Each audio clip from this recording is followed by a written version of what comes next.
शुरू करें भैया, जब आप लोग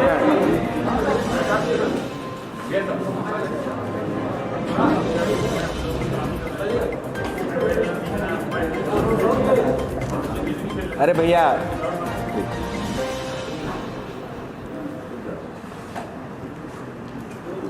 उत्तर प्रदेश की भाजपा की सरकार डरी हुई सरकार है। मुख्यमंत्री खुद डरे हुए हैं। मजदूरों से, श्रमिकों से, गरीबों से, वंचितों से, दलितों से, पिछड़ों से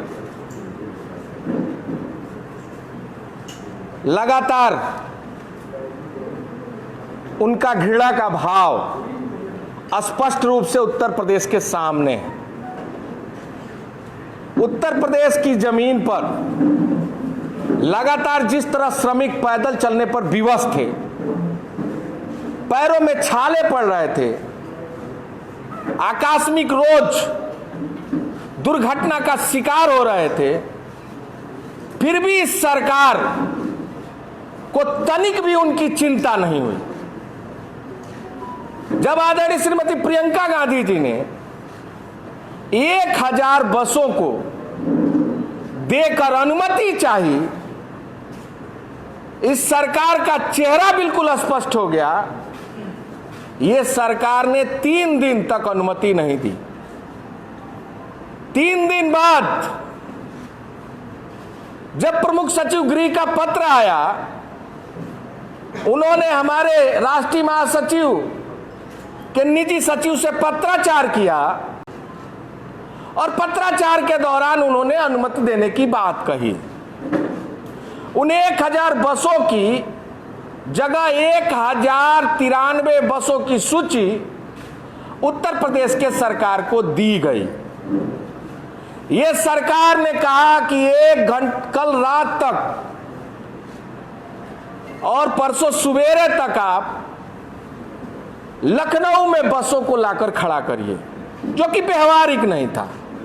पहले तो सूची मांगी, सूची मांगने के बाद लखनऊ में खड़ा करिए।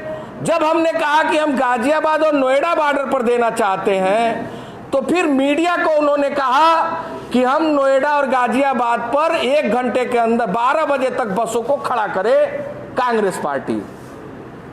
आगरा में हमारी बसें खड़ी थी, लगातार हम जिलाधिकारी के संपर्क में थे, हम वहां मौके पर थे। आगरा के जिलाधिकारी से जब हमने कहा कि हमें बसों की अनुमति दीजिए ताकि हम नोएडा और गाजियाबाद के बॉर्डर पर हम उन बसों को ले जाकर खड़ा करें, वो तमाम श्रमिक मजदूर भाई जो परेशान हैं, निराश हैं, उन लोगों को उनके घरों तक पहुंचा सकें।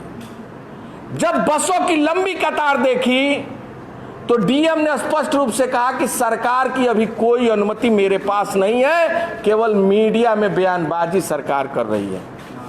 हम बसों को लेकर 4 बजे जब नोएडा और गाजियाबाद में चलने की शुरुआत किए, ये सरकार डर गई। डरी इसलिए यह सरकार यह जानती थी कि कांग्रेस पार्टी की राष्ट्रीय अध्यक्षा ने पहले भी जब कहा था कि हम ट्रेनों का किराया देंगे, श्रमिकों का 1 पैसा नहीं लगने देंगे, ट्रेनों का पैसा देकर हम श्रमिकों को उनके घरों तक पहुंचाएंगे। निश्चित रूप से सरकार को लगा ये बसें जब आगरा के बॉर्डर पर राजस्थान में खड़ी हैं, तो निश्चित रूप से ये बसें उत्तर प्रदेश में आ जाएगी और श्रमिक और गरीब मजदूर अब लाचार नहीं रहेगा, अपने घरों को जा सकता है। उसने फौरी कार्रवाई करते हुए मुझे जेल की सलाखों में डालने का काम किया। मुख्यमंत्री जी, हम राहुल गांधी के सिपाही हैं, हम डरने वाले नहीं। राहुल गांधी जी सदैव कहते हैं कि ना झुके हैं ना झुकेंगे, ना डरे हैं ना डरेंगे। हम लड़े हैं और लड़ेंगे। मजदूरों की आवाज को, श्रमिकों की आवाज को, दलितों की आवाज को, पिछड़े की आवाज को, उत्तर प्रदेश के आवाम की आवाज को जेल की मजबूत इरादे नहीं रोक सकती। एक बार नहीं 1000 बार भी जेल जाना पड़े तो अजय लल्लू का कदम कहीं पीछे नहीं हटेगा। मुझे उम्मीद कि जेल में जिस तरह का व्यवहार इस उत्तर प्रदेश सरकार ने मेरे साथ किया, मुझे वकीलों से नहीं मिलने दिया। इस सरकार ने मेरे साथ सामान्य कैदी जैसा व्यवहार किया, लाइन लगाकर हमने खाना लिया। मुझे इसका कोई अफसोस नहीं। ये मेरे लिए जेल कोई पहली बार नहीं था, 21वीं बार जेल जाने का सौभाग्य प्राप्त हुआ है। सौभाग्य इसलिए कहता हूं कि उत्तर प्रदेश की आवाम के लिए, दलित के लिए, पिछड़ों के लिए, गरीबों के लिए, मजदूरों के लिए, नौजवानों के लिए, किसानों के लिए अजय लल्लू बार बार जेल गया है।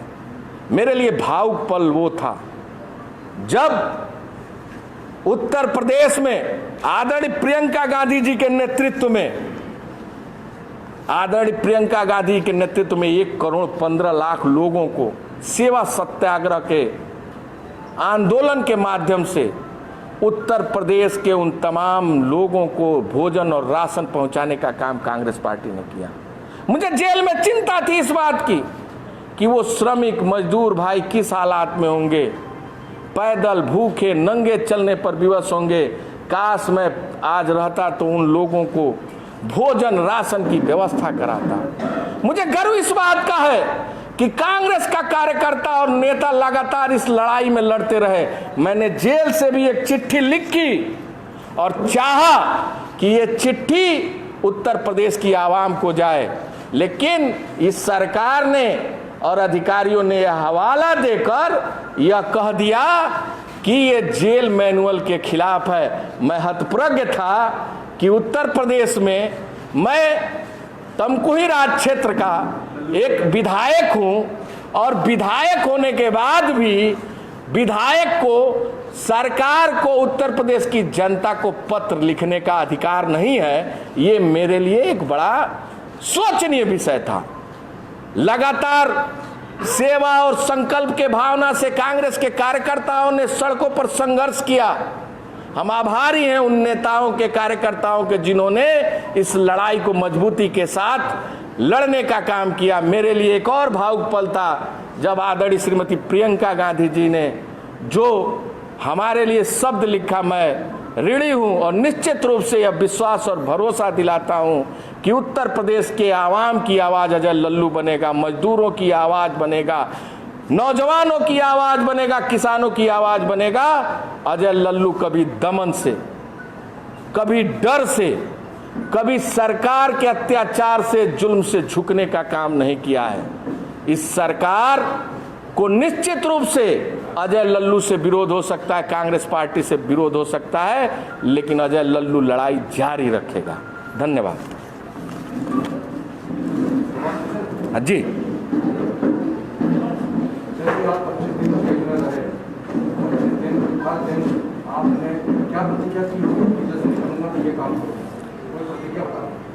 देखिए हमने प्रतिज्ञा यही की कि जेल से निकलने के बाद इस लड़ाई को और मजबूती से उठाऊंगा।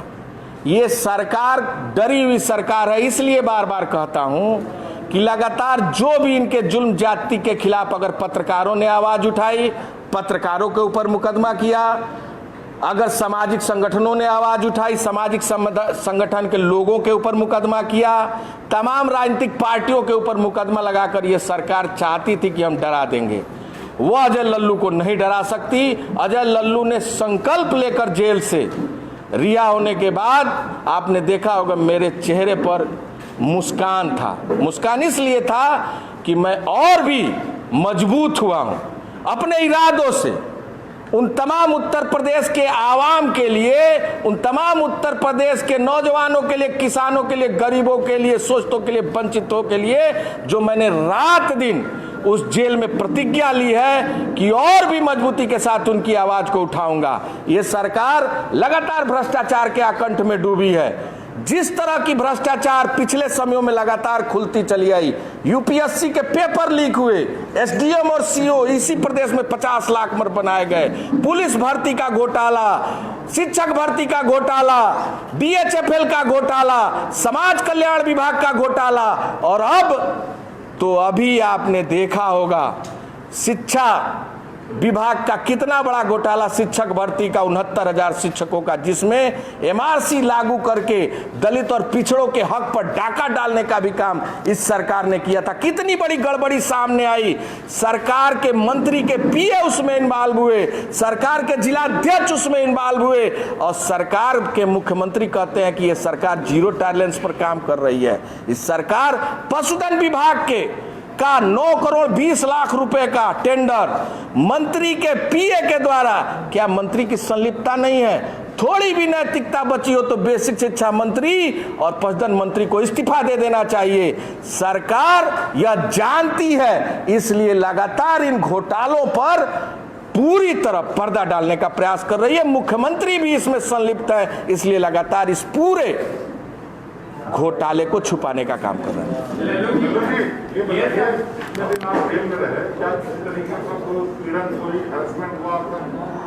देखिए, लाख उत्पीड़न हुआ हो, लेकिन मन मजबूत हुए। ये सरकार ने मुझे साधारण कैदी की तरह रखा। बैरिक में मैं 5 साढ़े 5 बजे जेल का दरवाजा खुलता था, 5:30 बजे काम कैदी की तरह मैं भी निकलता था। सवेरे सारे जेल की सफाई करता था सभी कैदियों के साथ। फिर 8 साढ़े 8 बजे मैं वापस आता था, कैदियों के साथ लाइन लगाकर चाय लेता था। फिर फ्रेश होकर नहा धोआकर 10 बजे लाइन लगाकर पुनः जेल के कैदियों के साथ ही उसी थाली में मैं भोजन लेता था, उन्हीं के साथ सोता था। मेरे बैरिक में भी 11 लोग उस बैरिक में थे। उस बैरिक में लगातार जमीन पर सोता था। और निश्चित रूप से ये जेल मेरे लिए कोई नया नहीं था, इसलिए मेरे इरादे और मजबूत होते गए। मुझे किसी से मिलने नहीं दिया गया, कोई मेरा वकील मुझसे नहीं मिल पा रहा था। लाख यातनाएं देने की कोशिश की गई, कष्ट देने का कोशिश किया गया। चूंकि मैं मजदूर रहा हूं और मैंने मजदूरों के दर्द को जाना है, उनके बीच में झुग्गी झोपड़ी में रहकर, उनके बीच में रहकर उसी वेदनाओं और कष्ट को सहने का काम किया है, तो निश्चित रूप से मेरा मन और मजबूत हुआ है और मैं उनकी लड़ाई को निरंतर लड़ने का काम करूंगा। लल्लू की जब आप जेल से बाहर आए कल, तो विपक्ष ये कह रहा है कि सोशल डिस्टेंसिंग का पालन नहीं किया गया। विपक्ष तो हम है भैया, अपोजिशन सरकार। ये सवाल जी क्या पूछा आपने? सोशल डिस्टेंसिंग का पालन नहीं किया गया।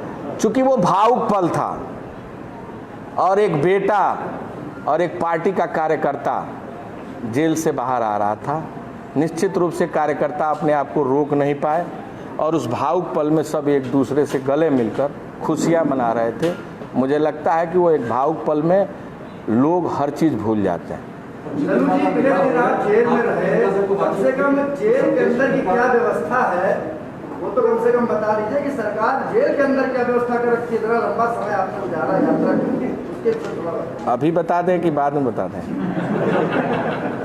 सर, हाई कोर्ट ने हमसे कहा है कि बसों पर राजनीति क्यों की गई, क्या कहना है? देखिए, आपने हाई कोर्ट का आदेश शायद नहीं पढ़ा। उच्च न्यायालय को मैं धन्यवाद अर्पित करूंगा। निश्चित रूप से उन्होंने सत्यमेव जयते की परिभाषा को चरितार्थ किया है। मुझे लगता है कि जो हाई कोर्ट का आदेश था उसमें बड़े स्पष्ट रूप से उन्होंने सरकार को भी यह कहा है कि अगर बसें दे रहे थे तो आपको लेने में क्या दिक्कत थी। मुझे लगता है कि यह कोरोना का जो महामारी था, यह एक आपदा था और इसमें सभी लोगों की जिम्मेदारी और जवाबदेही थी। अगर कांग्रेस पार्टी जिम्मेदारी और जवाबदेही के साथ सरकार के साथ कदम से कदम मिलाकर चलना चाहती थी, सहयोग करना चाहती थी, तो सरकार को दर्द नहीं होना चाहिए था।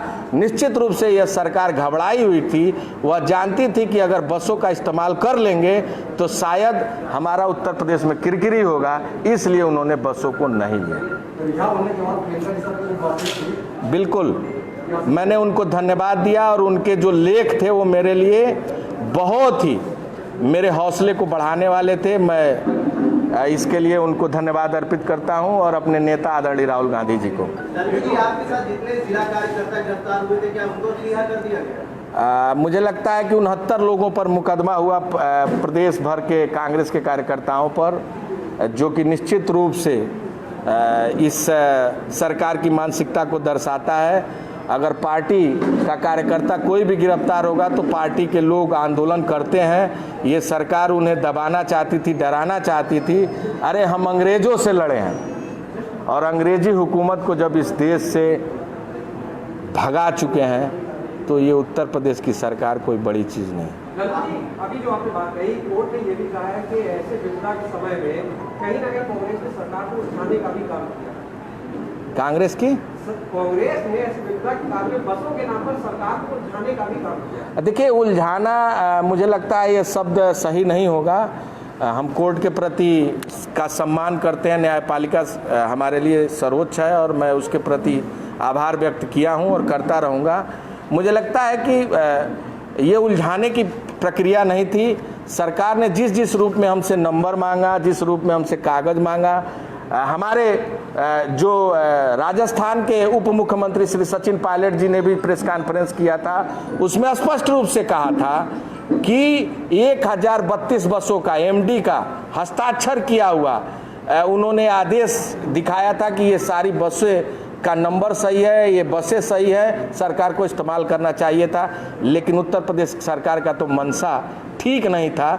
वह चाहती थी कि गरीब और दलित, मजदूर और श्रमिक पैदल ही चले, उनको यात्रा के लिए कोई साधन उपलब्ध न हो सके। अजय जी, एक चीज बताइए, जो बताया आपने 59,000 शिक्षक, फर्जी शिक्षक और ये पशुधन घोटाला, अब बाहर आप जेल से आ गए हैं, क्या कांग्रेस की क्या स्ट्रेटेजी? लड़ाई आज से ही शुरू है।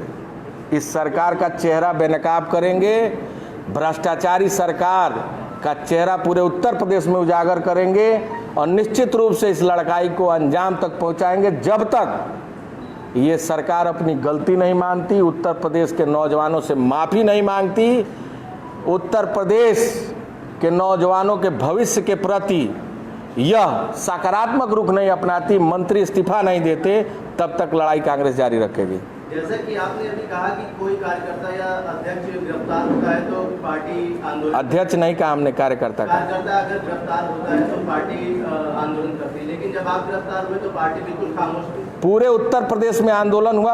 69 मुकदमे इस बात के गवाह हैं कि कांग्रेस पार्टी के कार्यकर्ताओं पर लगे हैं। आंदोलन सिर्फ अनिश अंसारी करते हुए दिखाई दिए। मुझे लगता है कि आप भूल गए हैं, मुकेश हमारे जो शहर अध्यक्ष है वो भी जेल में बंद थे।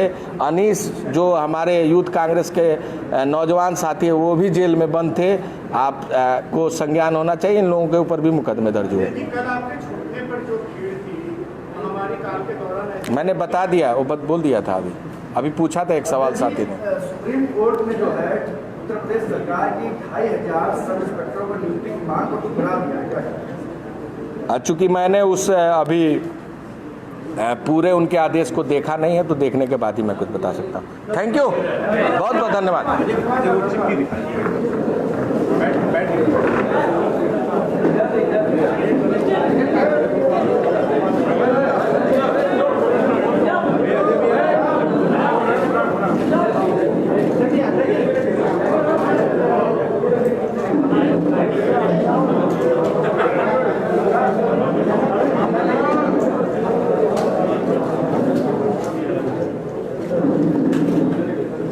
बहुत बहुत धन्यवाद। कोरोना से बचे आप सब लोग। Hey there. Subscribe to my channel. And also press this bell icon. So you never miss any new updates, cause whenever we upload new video you will get a notification on your phone.